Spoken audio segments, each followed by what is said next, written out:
your attention, for example, is mediated by unconscious forces. And you know that perfectly well. And this is another Freudian observation. You know, if you're sitting down to study, for example, your conscious intent is to study, but you know perfectly well that all sorts of distraction fantasies are going to enter the theater of your imagination non-stop and annoyingly, and there isn't really a lot you can do about that except maybe wait it out. You know, so you'll be sitting there reading and your attention will flicker away. You'll think about, I don't know, maybe you want to watch Jane the Virgin on Netflix or something like that, or maybe it's time to have a peanut butter sandwich, or you should get the dust bunnies out from underneath the bed, or it's time to go outside and have a cigarette, or maybe it's time for a cup of coffee, or it's like all these subsystems in you that would like something aren't very happy just to sit there while you read this thing that you're actually bored by, and so they pop up and try to take control of your perceptions and your actions non-stop. Maybe you think, well, this is a stupid course anyways, why do I have to read this damn paper, and what am I doing in university, and what's the point of life? It's like you can really get going if you're trying to avoid doing your homework, and then you might think, well, what is it in you that's trying to avoid? Because after all, you took the damn course and you told yourself to sit down. Why don't you listen? Well, because you're a mess. That's basically why. You haven't got control over yourself at all. And no more than I have control over this laptop. Okay, so there's the memory function of the unconscious, and there's the dissolutive function. That's an interesting one. The unconscious contains habits, once voluntary, now automatized, and dissociated elements of the personality, which may lead a parasitic existence. That's an interesting one. I would relate that more to procedural memory. You know, so what you've done is practice certain habits, whatever they might be, let's call them bad habits, and you like those things to get under control, but you can't. So maybe when you're speaking, for example, you use like and you know, and you say a lot, and you've practiced that, so you're really good at it, and you'd like to stop it, but you don't get to, because you've built that little machine right into your being, right? It's neurologically wired, and it's not under conscious control, and anything you practice becomes that. It becomes part of you, and that's another element of the unconscious, a different part.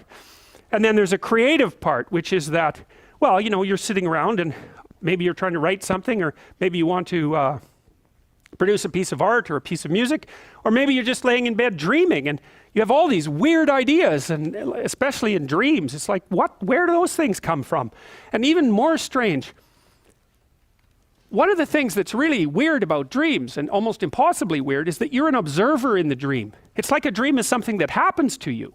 Well, you're dreaming it, theoretically, so how is it that you can be an observer?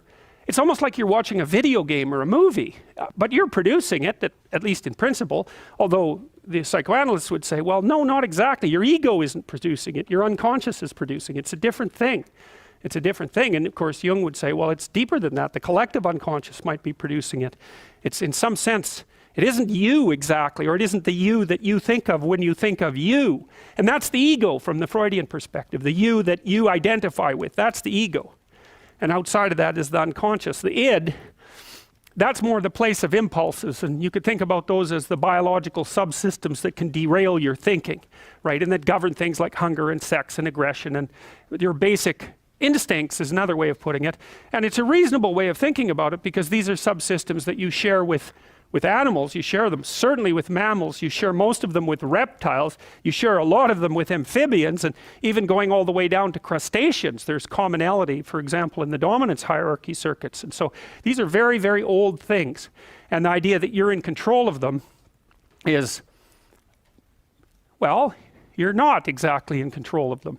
And I would say the less integrated you are, the less you're in control of them, and the more they're in control of you. And that can get really out of hand, you know. You can be, like with people who have obsessive compulsive disorder, for example, which seems to be, I would say, the dissolutive elements in some sense of the unconscious, the way that it's portrayed here.